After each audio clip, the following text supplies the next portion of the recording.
Well, U.S. Attorney General Eric Holder taking a victory lap yesterday after the suspect in the New York City terror plot pleaded guilty. But now Mr. Holder is using that guilty plea to defend his decision to try other terror suspects, like ones being held at Gitmo, in civilian courts.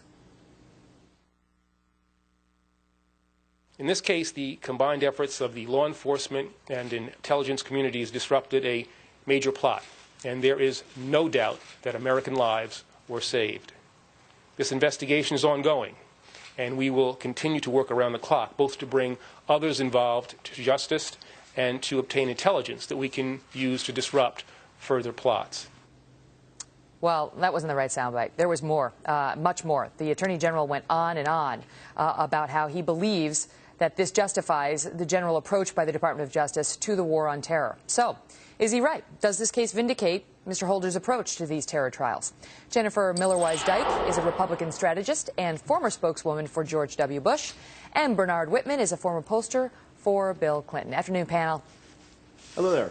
Okay, so if we could have played more of Eric Holder, you would have heard him say, for example, talking about using the federal justice system, to denigrate the use of this tool flies in the face of the facts, flies in the face of history of the use of this tool. It is more about politics than it is about facts. Bernard, does he have a point? Megan, we must continue to ensure that we have all available tools at our disposal to investigate and prosecute known or suspected terrorists, whether that be the FBI, the CIA, civilian courts, or military tribunals. Now, having said that, I believe that the Zazi confession and subsequent guilty plea shows just how critical a role the FBI and our criminal justice system can play in combating terrorism and keeping us safe. Jennifer, you know, you knew it was going to happen.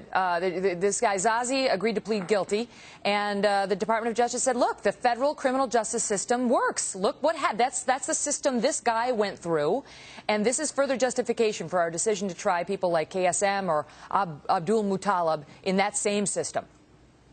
Well, what we've done is we've given Zazi a break. I mean, that is the big headline here. Because he cooperated with us, he gets a break. This is the same system we want Khalid Sheikh Mohammed, the proclaimed mastermind of 9/11, to go through.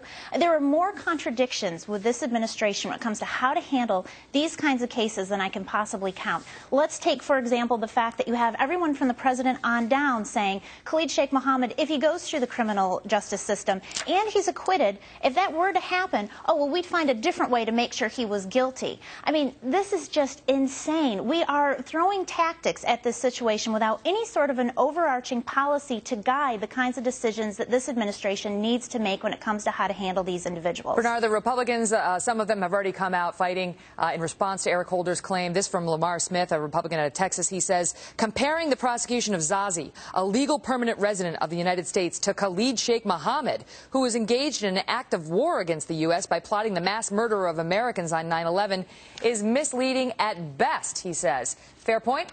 Megan, I would actually absolutely have to agree with him. I have never supported trying Khalid Sheikh Mohammed in civilian court, certainly not in New York City. Why not? I think the nature of his crime is so heinous that it absolutely requires a trial before a military tribunal, which is something that's supported by the vast majority of the American people.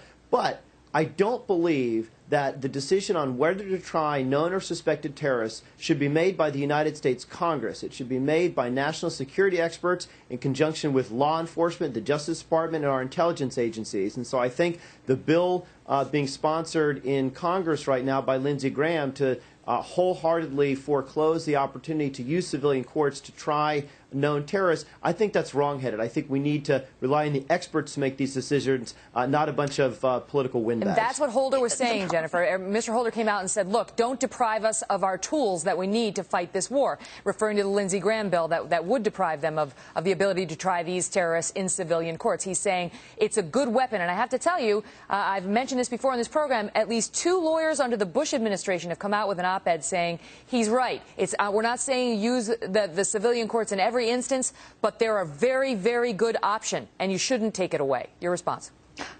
Well, again, he wants to use it for people like KSM, not just the Zazi. So I think that it's incredibly ironic. Why can't we try KSM in a civilian court? That is exactly the platform that KSM has actually been begging for. I mean, if you look at the interrogation process that he went through the CIA, this is one of the things that he wanted, was to be able to have a platform so he could continue to talk about his kind of jihadism. I mean, that we would give him this platform on American taxpayers' dollars is just, I think, insane, and I think that's why most Americans are against it. Now, what we have to start doing when you talk about taking away tools or taking away capabilities, that's the first thing this administration did when it put the CIA out of business when it comes to interrogating terrorists. These are the people that actually know the region, they know the dialects, they know the players. Instead, what do we have in the case of, for example, Abu Muttalib? We had two guys, two FBI agents, with all due respect, from Detroit, who spend most of their time, I'm guessing, focused on issues relevant to the Detroit metro area and not on Yemen and clerics that are training people like Abu Muttalib in Yemen. These are the people that actually interrogated him. That's the problem. We are just doing this willy-nilly without any sort of strategic vision. I got to run because we're out of time, but Bernard, I'll give you a 10-second response. You know, I think that we should look to individuals like General Petraeus, who over the weekend seemed quite happy with our approach to interrogating and treating our detainees.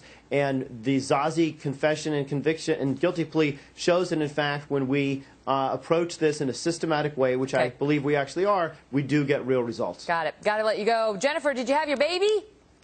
I did. Congrats to you as well. Congrats. We were pregnant at the same time. All the best to both of you. Thanks so much for being here. Thank you.